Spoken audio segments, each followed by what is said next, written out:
Вітання усім нашим гостям. Welcome everybody to the Ukrainian Crisis Media Center. Finally, we are starting our press briefing, and now we will discuss journalist security and contemporary media systems. And we have Ms. Julie Ward, member of the European Parliament Committee on Culture and Education. We have Ms. Daria Mustafina, director of the Institute of Partnership and Sustainable Development, founder of the Academy of Digital Security and Data Analysis for activists, journalists, and we have Nikolay Kvantaliani, digital security, simple digital security expert from Belarus.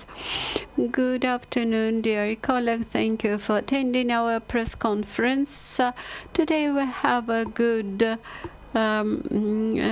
topic, a good pretext for Ms. Julie Ward to come to Kiev, and this is a forum about processing of data, digital security, and in civic activists. And the objective of it is to allow civic activists working in Donbass, in anti-corruption area, in war zones, to feel more secure in the internet space, and to build up more secure work in the internet. In course of our event, we had several models, and we had models on the digital security. We learned how to store our data securely. We learned how to process and how to work with big data, how to build up communication in new media, and what are the challenges coming together with new media. What are the opportunities provided by new media? Today I'm happy to welcome our colleague from the European Parliament, Ms. Julie Ward,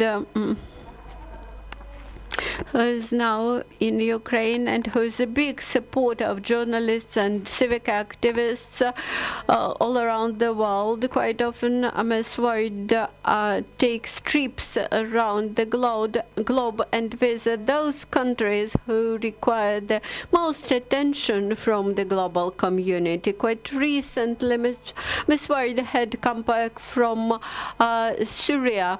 I personally met with Ms. Ward in Istanbul, in Turkey, after the last year's media summit, and also Ms. Ward organized several events in the European Parliament devoted to journalists, international journalists under pressure and who were imprisoned. Now I'm pleased to give the floor to Ms. Ward, and she will share her vision about informational wars, about the work of journalists, etc. You're welcome. I'm really pleased to be here in Kiev today for what is a very important conference and event, bringing together the notion and the idea of better civic space, more engaged, active people in civic society, with the internet and with digital tools. We're living in an increasingly connected world. We cannot escape from that. We should not. The internet should become a space for the common good. But too often it has become a tool for both state actors and non-state actors to sow seeds of trouble, division in society. In my country, the UK, one of the direct results of foreign interference was a skewed result in the UK referendum on membership of the EU. We are only just in the UK beginning to understand the level of interference from foreign actors in our democratic process. So I think that, you know, in a way, both me and the EU have become a victim. My country, the EU, and me personally became a victim of very much of some of this interference. So I think having the conversation today in Ukraine, which, you know, has seen loss of young life, has seen bloodshed, has seen you know, a violent revolution rather than a non-violent, peaceful revolution. It is good to be here to talk as a friend of Ukraine, as a committed European, and as somebody who works in the sphere of arts, culture, media, youth policy, citizenship. These are things that I am very active in. I'm also active in women's rights and gender equality, and I'm so an area that I work in is often gender in tech. We don't have enough women in media. We don't have enough women in the digital sphere, in the STEM subjects. So I think it's that we have to bring these different areas together. Maybe this is all I'll say in terms of my opening remarks, except just always when we have conversations about journalism and media, we have to remember that some people, some journalists, for simply doing their job are now behind bars. Some have been assassinated, murdered, many are being tortured, many are afraid. And so whenever we come together to fight for media freedom, media journalism, I think it's very important to remember that some of us are able to do our jobs while many others cannot. And we have to fight for that always. Thank you very much. І в контексті, власне, цієї проблематики, in the context of this issue, I would like to present you one more speaker at the press conference. This is Mr. Nikolay Kvantaliani, who works much with journalists, with civic activists, because he is digital security expert and he trained them how to work safely. Would you like to share your opinion about new trends, about new aspects, about digital security that journalists should always keep in mind? As far as I know, today you will speak at our forums in an hour from now.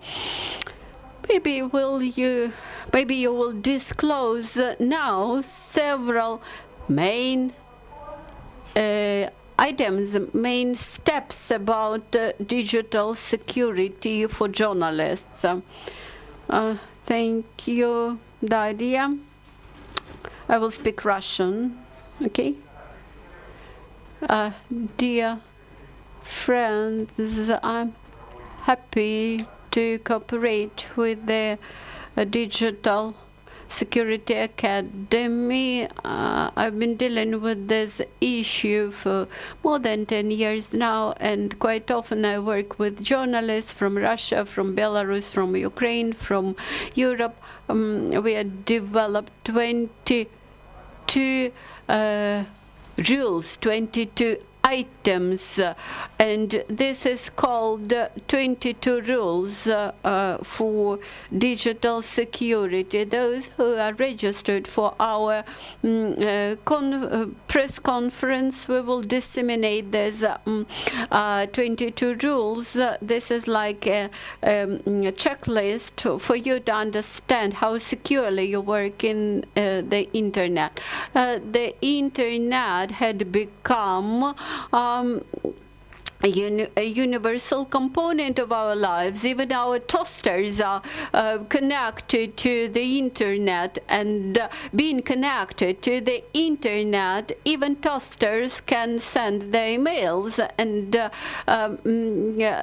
this brings in the thread that we never cannot be sure that nobody had penetrated into our files and had stolen some information. And that's why the rules which we try to propagate, they are quite simple. Please don't forget to use licensed software. It's like very simple rule, but please raise your hands, those who use licensed, officially licensed software. That's very simple step for just a private person. The second rule is to use logins, to use special words, locks, etc., especially for those journalists who are investigative journalists who tackle corruption issues. And there are even more rules which you can find via access to our conference. Do you have any questions? We are happy to answer your questions. I am from TV7 in Odessa. What's your attitude towards the closure of closed access to Russian informational websites, especially to RIA Novosti in Ukraine, and journalists who work for these news channels, they could face criminal persecution in line with the Prosecutor General latest statement. In my opinion, at the moment, the very moment the state begins to ban something without explanation, this is the first step towards censorship, and I believe this is a negative factor for the internet development. For me, it is it would be more useful for Ukrainian government to invest more in defensive measures to encourage people to use alternative news sources or devote more skeptical approach to the channels, news channels like RIA Novosti. Of the EU's response generally to problems on in the internet sphere, for people trying to find out whether or not information is fact-checked, is true information, or whether it is myth or disinformation or somebody making trouble. We have now a strategy to deal with propaganda against the EU. This resulted in a joint resolution between the Foreign Affairs Committee and the Culture and Education Committee. So that's really important. It's not just like it's the EU's Foreign Affairs Committee saying we're going to deal with this.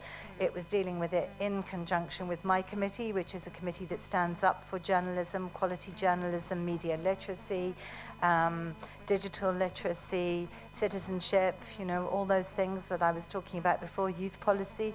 So we had this report in 2016. Finally, there was a special unit set up. I think it's called EU Stratcom, and so they have a special unit. There is a website, and the website I think is it's in Ukrainian, in Russian. And what it does, it doesn't criticize the messenger It criticizes the message.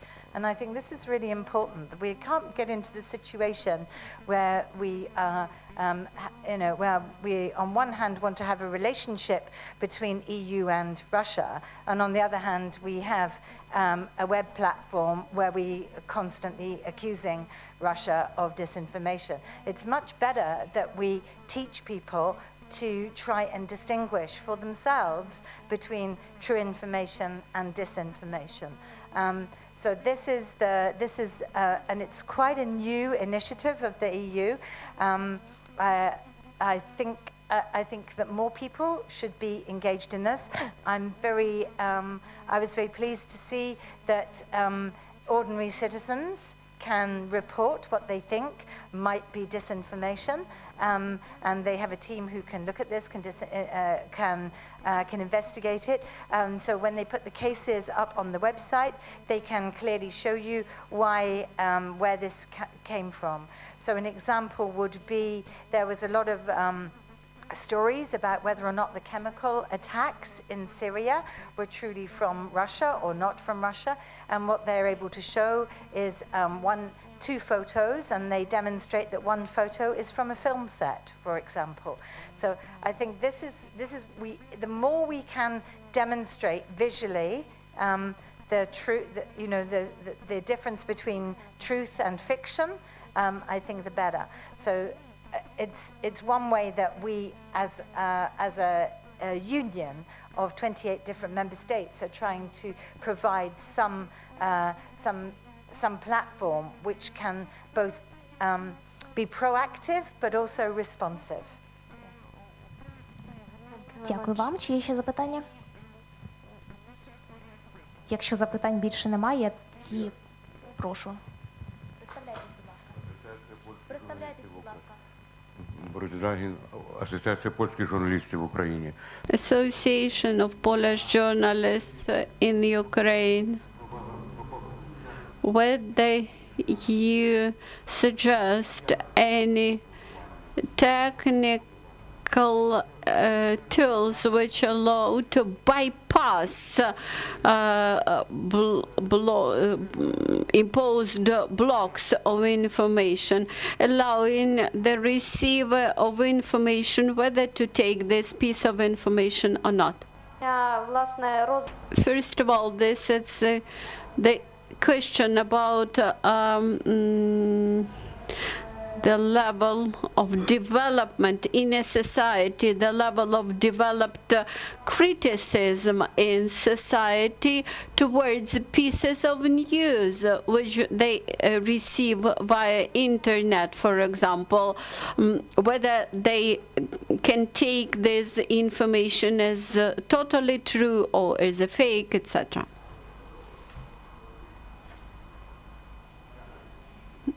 So technical ways how to put a block to information. The standard technology is called OPN, of private network. I will try to explain it this way. From your device, you can connect to a computer which is in Belgium, for example, and from that computer you go to a website which is blocked in your country, like Одноклассники rule. Then you can do this via Google Translator and choose to translate the whole website. There are a lot of such instruments. There are mediators. My personal story, I tried to find one address in Kyiv. I asked one girl to advise. She switched on her Yandex maps and had shown this picture to me. So young generation know how to get this information, and on the other hand, providers do not put on any blocks for information. There is no punishment if you wish to go to Одноклассники or Vkontakte. But please keep in mind that Russian special services in this case can connect information about your geolocation, and this is not secure for you personally. And this should be explained to people here in Ukraine, that for them, when they go to Vkontakte or to Одноклассники, and when they print something in Ukrainian, then later on, when this person goes to visit Russia, they simply can arrest such people, because there is a special legislation about terrorism, and they attribute this like terrorism. Dear guests, do you have any questions?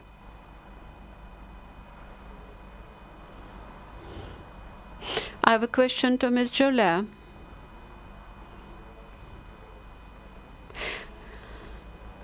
Do you have any information that in Ukraine there is pressure on some mass media like Vesti.ua, Strana.ua, RIA Novosti, whether we can expect any pressure from European Parliament upon Ukrainian authorities in this respect? In the committees that will directly be involved, but I know that the EU really values its relationship with Ukraine and wants to welcome Ukraine into the European family, and that in the process of accession there are a number of conditions that have to be met, so it's my experience of working with countries who want to become member states. I'm on the delegation for relations with Bosnia, Herzegovina and Kosovo, so I'm directly involved in joint parliamentary assemblies where we are trying to bring those countries closer to the European values. That it's my experience that in that process we have to look at every aspect of life, and part of that is looking at the media, at the different organizations and the different policies with the media. So all I could say is that I believe that the EU has been very fair so far with the other countries in terms of the process through accession, and I would expect it to do the same with Ukraine. One interesting thing, I suppose, and it's not to do with media, but I think maybe it's where there has been special provision given to Ukraine, is visa liberalization, which has been, I know, very, very important and made a real difference. I don't know if that just shows some kind of favoritism to Ukraine, because where I work in Kosovo, the Kosovans still don't, they've had to wait a much longer time, and there've been all sorts of barriers, extra barriers for them to cross. So I think I would say that in so many ways, the partnership between Ukraine and the EU is really strong, and it's particularly strong in the field of youth, in the field of arts and culture, in the field of academic collaboration and research. We have some really interesting conferences already in Parliament with universities who are already doing interesting things. So this gives me hope, because I think if we're talking with young people, we're talking with universities, we're talking with media, we're talking with the information society, we're actually talking within the spheres of life, where I think we can make a difference. So I think if pressure will come, then the pressure is good pressure, important pressure. It's pressure from a critical friend, not from an enemy. Thank you. I think it's high time we finished because the next briefing is going to start very soon. Thank you, and I hope you will have a great day today at the panels of the Civil Society Forum. Так, дякуємо вам дуже.